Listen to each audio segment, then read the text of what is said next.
The toast was perfect, polished, elegant, not too long. I raised my glass and smiled right on cue, watching as Claudia soaked in the applause. She was radiant, bathed in praise, her laughter floating over the crowd like it belonged there. And maybe it did. Maybe that was her gift, knowing how to look like she belonged, no matter how she got there. My name is Evelyn Gray. I'm 37 years old. I live in Charleston, South Carolina. And I built this entire agency from the ashes of my father's broken flower shop, brick by brick, client by client, vision by vision. But tonight, that credit didn't belong to me, not in the eyes of the donors, the investors, the influencers swarming Claudia like she was the queen of some perfect Pinterest palace. She wore the CEO title well, like a tailored coat that had always been waiting in her closet. Never mind that I'd done the grinding. The 10-year late nights. The early mornings printing flower catalogs in the back room while handling invoices with one hand and stuffing bouquets with the other. I looked at my father. He was laughing too, his arm loosely around Claudia's waist. And for a split second, something in me twisted. Not quite jealousy, more like recognition. He had always wanted someone like her, charming, sharp, glossy enough to impress a boardroom. I was the messy one, the practical one. I brought spreadsheets to dinner and wore my hair in a bun because I didn't have time to curl it. I remember the first time I told him I wanted to turn the shop into something more. He had squinted, like I was speaking another language. You want to plan events? No, I said. I want to create experiences. Whole ones. Flowers, yes. But also venues. Lighting. Music. The works. He rubbed his chin and muttered something about risk and tradition. But I made it happen. I started small, a garden wedding at Boone Hall Plantation. I pulled favors, bartered for catering, and when the bride posted pictures online, everything changed. Suddenly we had bookings, demand, buzz. By the time Claudia returned from wherever she had gone, grad school, marketing, Paris, whatever, I had a waiting list of brides and a team of 5. We were the up-and-coming boutique agency in Charleston. And then she swooped in, declaring she'd modernize the brand, reposition the agency, reintroduce it to the luxury market. My father, of course, was thrilled. She has the look, he told me one night, and the connections. She doesn't have the history, I said. She doesn't need it, he replied. You already built the bones. Let her add the face. And I did what I always did, nodded, smiled, and kept things running. So here we were, at a 5-star gala in a hotel ballroom I booked, surrounded by vendors I had vetted, drinking from glasses I approved from our supplier in Asheville. And Claudia, lovely, charming Claudia, was giving interviews to local media about how proud she was to carry forward the Gray family legacy. Legacy. That word made me want to scream. But I didn't. I smiled, offered another toast, and waited for the clapping to die down. Then I stepped out onto the balcony, where the air was cool and clean. No one followed me. That was fine. Let her enjoy her moment. Because if there's one thing I've learned from years of quiet work, it's this. Leverage takes time to build. And I already had mine. Claudia walked into the office 2 weeks later like she had been born there. Not the old office, the cozy converted florist studio off King Street where I had spent years hand-tying bouquets with sunburned fingers and dodging plumbing leaks. No, this was the new place, all white walls, designer chairs, and a front desk that looked like it had been carved out of marble. She had it built the moment she was named co-CEO. Right after she waltzed back from wherever she'd been with a portfolio full of Instagram mock-ups and brand evolution ideas. It's time we elevated, she said to the staff on her first Monday back. I want our clients to feel luxury the second they step inside. Our lead planner, June, had looked at me, eyebrows raised. I didn't say anything. Not yet. My father had made the decision behind closed doors. Claudia would be co-CEO. It wasn't discussed. It was announced. We need to think big now, he told me, like we hadn't just landed our biggest multi-day event of the year using the exact branding Claudia now wanted to toss. She brings a different edge. What she brought was disruption. On her second day, she called a meeting. The whole team squeezed into the too bright conference room. Claudia clicked through a deck like we were some faceless marketing firm in Manhattan. We're not just an event agency, she said. We're an aspirational lifestyle brand. Think bespoke, but bold. Curated minimalism meets southern charm. June shifted uncomfortably in her chair. Layla, our florist, looked confused. Didn't we just, Layla started, then stopped. Claudia cut her off. We need consistency across platforms. That means photography, language, even the scents we use in the studio. The lavender spray was Evelyn's idea, June said quietly. Clients love it. Claudia smiled, the kind that didn't quite reach her eyes. which is why we're pivoting to white rose. More aligned with the rebrand. I sat still, my hands clasped under the table. I could feel it happening in real time, my company slipping away from me. And I knew if I pushed back now, I'd be labeled resistant, petty, maybe even jealous. So I nodded, took notes, let her have her moment. Later that afternoon, I found out she had sent private DMs to 4 of our long-standing vendor partners suggesting new contracts under her name. She was also redesigning our logo, website, and tagline, reimagining the Grey experience, without once asking for input. But the worst came on Thursday. She fired Ben. Ben had been our junior coordinator since year 2. He was quiet, steady, brilliant at logistics. Brides trusted him with their entire weekend plans. He had a way of keeping everyone calm, even when things spiraled. Claudia said he lacked presentation polish. He's too shy, she told me over coffee in the new lounge. We need charisma, people who sparkle. He's not a show pony, I replied. He's a planner. He's replaceable, she said, sipping her latte. I didn't argue. Because what was the point? Instead, I went to the basement storage the next morning and stood among the old flower crates I used to haul by myself.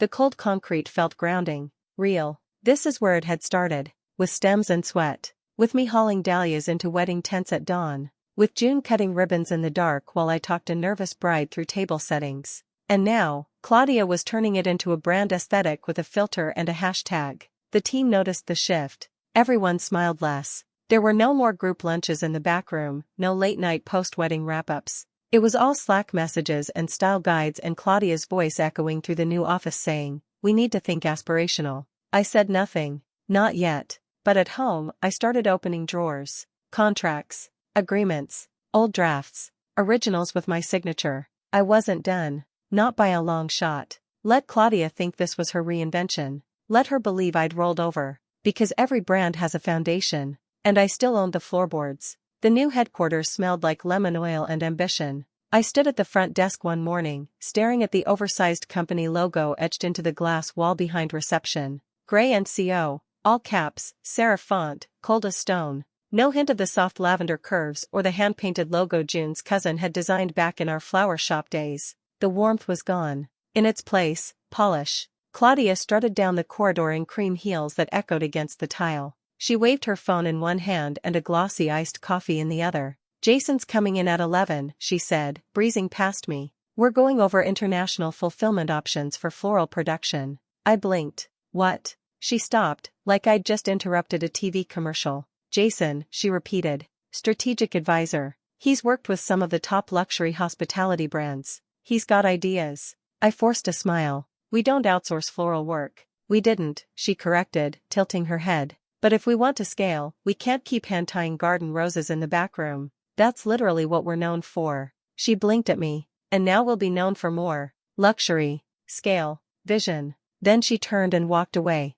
I walked back to my office, smaller now, shoved into the corner suite behind the espresso bar she had installed for the vibe. The walls were all white. My photos of past weddings had been replaced with generic canvas prints of champagne bottles and perfume ads. Layla popped her head in, her usually bright face dim. "The stems are late. Again. Vendor or delivery?" "Vendor's new. Claudia changed the order last week. Said she found someone who offers more elegant greens." I nodded. "I'll handle it." But I knew I wouldn't get the chance. Not with Jason involved. He arrived at 11 sharp. Slim, polished, chin-length hair swept to the side like it had never once been caught in a breeze. He smiled at me like I was an interesting bit of history, then pitched a PowerPoint that used words like streamlining, supply chain fluidity, and margin thresholds. "We're talking about flowers," I muttered under my breath. Jason kept going. "We outsource floral builds to partner farms abroad. Pre-arranged sets, minimal waste, controlled quality. It's scalable, clean, and cost-effective.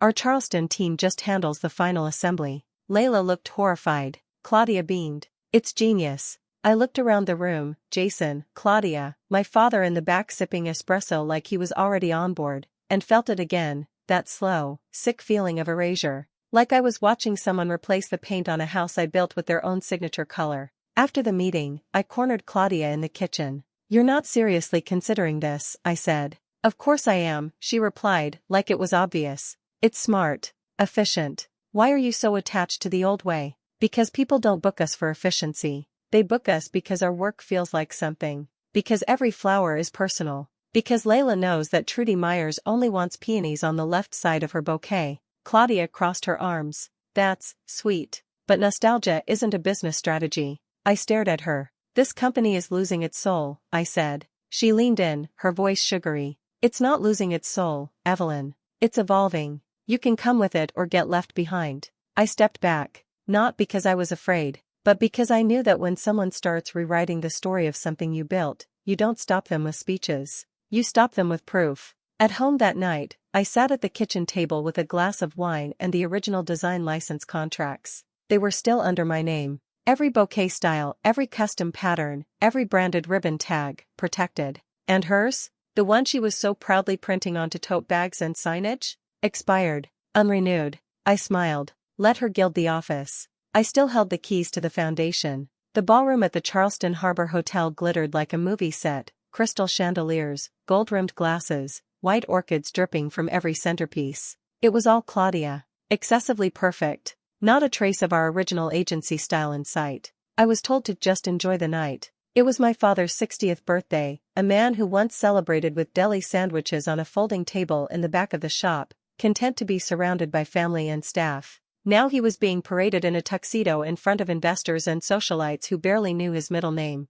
Claudia stood at the podium, soaking up camera flashes, pausing before her words like an actress nailing her close-up. This evening, she said, her voice delicate and poised, is not just about our father's legacy. It's about the future. Gray & Company has always been about tradition, but also transformation. And tonight, I'm honored to announce that as of next quarter, I will be taking over as sole CEO of the agency. The room erupted into polite applause. I sat frozen. No one had told me. Not my father. Not Claudia. Not even the staff who had clearly been briefed. They nodded, smiled, clapped along like this was just another brand rollout. I looked at my father. He sipped champagne, eyes glazed. Was it guilt? Indifference? Approval? I couldn't tell anymore. June, seated 2 chairs away, caught my gaze. Her face said everything. She didn't know either. I swallowed hard and rose from my chair. No one noticed. I walked slowly to the gift table, tucked away by the windows overlooking the harbor. Next to silver-wrapped boxes and overstuffed gift bags, I placed a small box, pale blue with a soft gold ribbon.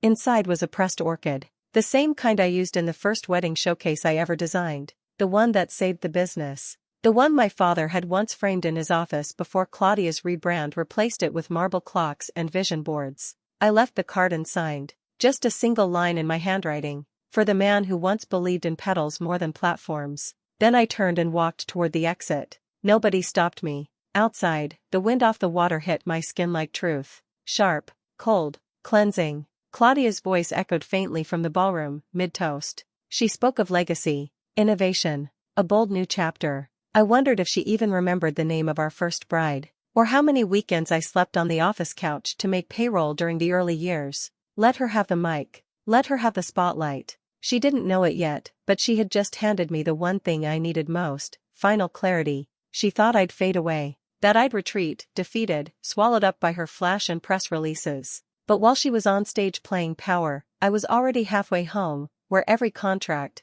every client deal, every original design sketch sat waiting in neat little folders with one name stamped on them. Mine. The battle was never going to be public. It was going to be precise. And it was already in motion. The sun hadn't even crested over the bay when I pulled into the parking garage beneath the new office. Claudia liked to arrive around 10, after her bar class and oat milk latte. My father usually wandered in closer to 11, if he came in at all. But I'd been here since 6, laptop open, documents spread across the sleek conference table she'd claimed for her vision briefings. This morning, it was mine. I had spent the past 3 nights combing through every contract, agreement, and original licensing form I'd tucked away over the years, some signed, some deliberately unsigned. Claudia hadn't noticed what was missing from the foundation she bulldozed. She'd built her palace on borrowed sand. By 8, I had the presentation ready, a clean digital deck titled, Asset Review, Legal Ownership and Brand Positioning. By 9, I had emailed the calendar invite.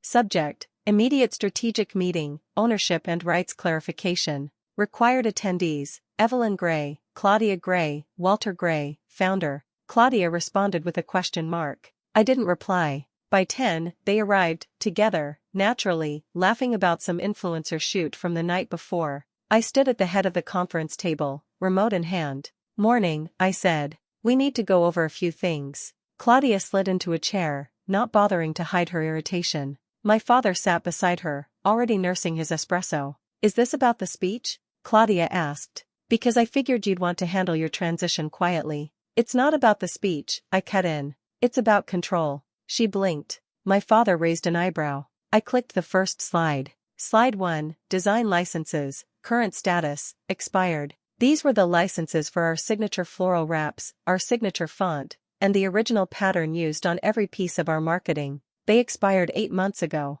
No one renewed them. My father shifted in his seat. Claudia stared. Which means, I continued, every use of those designs since then, business cards, promotional materials, your new tote bags, are currently in breach. And legally speaking, that's theft of intellectual property. Wait a second, Claudia said, her voice starting to rise. You're saying? I'm saying, I interrupted, you built your rebrand on expired material. That I own. I clicked to the next slide. Slide 2, Client Contracts, 53% Personal Ownership. These are client accounts registered under my name, not the agency's. The contracts came before the restructure. Many of them include proprietary design clauses, non-transferability, and exit triggers if I leave. My father looked pale. Claudia's mouth opened, but I moved on. Slide 3, Voting Shares, 53% Sole Ownership. When we transitioned from Gray Florals to Gray & Company, you both pushed for a joint incorporation. I agreed, with one condition, that the shares reflect real equity.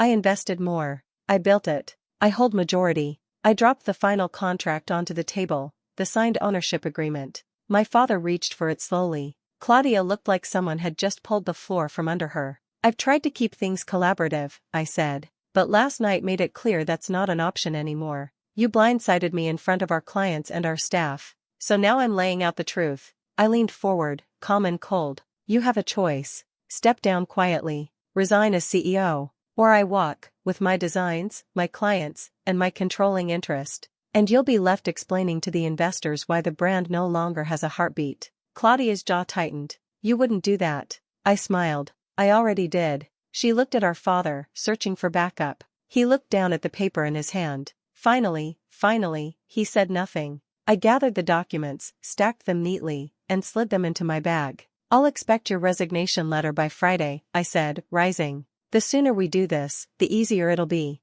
Claudia didn't speak. My father just stared, his espresso forgotten. And as I walked out of that room, I didn't feel triumph. I felt something better. I felt free. Claudia's resignation came in a PDF, terse, no salutation, no closing. Just her name at the bottom in bold type and the words effective immediately. She didn't come into the office to hand it over. Didn't say goodbye. One of the interns found her desk cleaned out that morning. Just a blank monitor and a faint trace of her perfume lingering in the air. No one clapped. No one celebrated. The team didn't know whether to exhale or brace for impact. I didn't offer a speech. I didn't even send out an email. I just took her nameplate off the glass door and slipped it into a drawer. Then I sat at my desk, finally, and started the slow work of repair. The first call I made was to June. I need your eyes on every open client file, I said. Timelines, notes, vendor threads. I want to see what was lost. She didn't ask what had changed. She just said, okay, and got to work.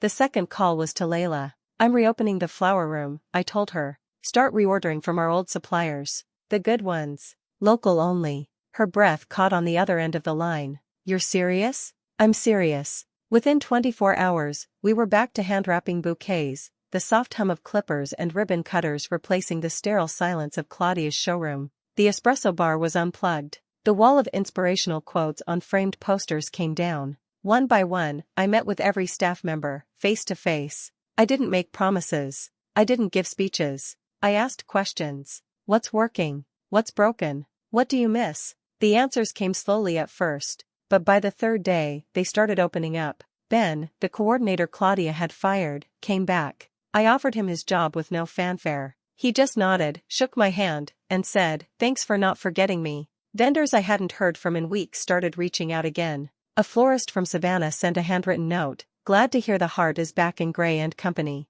But it wasn't just about rebranding. It was about rebuilding trust. On Thursday, I brought in lunch for the team. Nothing fancy. Sandwiches from the deli we used to frequent, the one with mismatched chairs and lemonade in mason jars. We sat in the break room, the real one, not the client-facing hospitality zone Claudia had created, and talked, laughed even. Layla pulled up a photo from one of our first events. "Oh God," June said, laughing. "That centerpiece almost caught fire." "That was your lighter," I pointed out. "You said we needed more candles." It felt right. Real. That night, I stayed late to go through the last of the files Claudia had left behind. Buried in a folder labeled Brand Expansion, I found a draft pitch to a luxury real estate group in Atlanta. She'd planned to franchise. Her whole goal had been to scale fast, sell fast, move on. She never planned to stay. I shut the folder and slid it into the bottom drawer of my desk. This agency was never about mass appeal. It was about details. Emotion. The bride who cried when she saw her bouquet. The grandmother who kissed my cheek after her daughter's anniversary party. The way a garden wedding could feel like magic under the right lights and the right song. Claudia never understood that. But my team did. And now, we had space to breathe again. The agency didn't need a new face. It just needed its heart back. And I was ready to give it. It didn't take long for Claudia to try rewriting the story. She always was good at narrative. A week after her resignation, she posted a slick carousel on Instagram, smiling behind a glass desk, typing on a MacBook, sipping from a mug that said Disruptor. The caption was a masterclass in spin. "Sometimes choosing growth means letting go. Proud to pass the torch to my sister, Evelyn, who prefers a more traditional path. While I focused on vision, she's chosen values. 2 approaches, 1 legacy. Onward." The comments were full of faux admiration. "So inspiring. Sad to see you go. You'll kill it wherever you land." I didn't comment,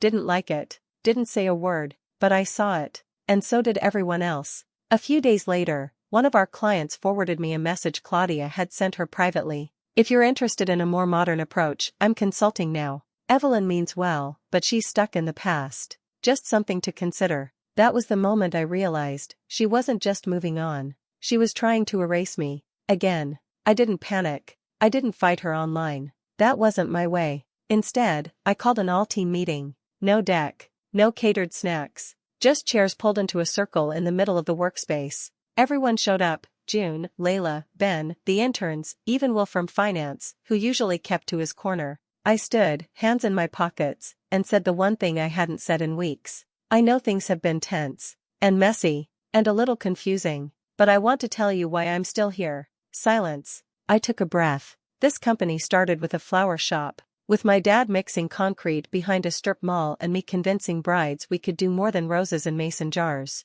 We didn't have branding back then. We had heart. We remembered names. We cried at the ceremonies. We stayed an hour late when the cake got dropped. A few people smiled. That's not trendy, but it's what built our reputation. And I believe, truly, that it's what's going to save it. More nods this time. We're not a lifestyle brand. We're a service. We make people feel seen, celebrated, and held in some of the most important moments of their lives. That's our edge. That's our power. I paused, looked around. I don't need to be in control of everything, but I do need to know we're aligned, that we care more about connection than clicks. There was a long silence. Then Ben spoke up. "I came back because of that. Because this place used to feel like something." Layla nodded. "You fought for the soul of it. That matters." Even Will mumbled, "Honestly, I missed the chaos. The good kind." The tension broke. Someone laughed. Then June leaned forward. "Okay, if we're rebuilding, let's do it right. Let's review our entire onboarding flow. We lost that personal touch." "I want to bring back handwritten cards for milestone clients," Layla added. "We should host an open house," someone else said. "Let the community see who we are now." Ideas poured out. Nothing flashy, just honest, rooted. Afterward, I sat alone at my desk, a candle burning next to my screen, lavender, the old kind, the real kind. And for the first time in a long time, I didn't feel like I was running a business. I felt like I was leading one. Claudia could keep her curated captions, her corporate vocabulary, her brand of borrowed glamour. She was chasing applause. I was planting roots. And the funny thing about roots? They grow quiet, deep, and strong, long before anyone notices. But eventually, they hold everything together.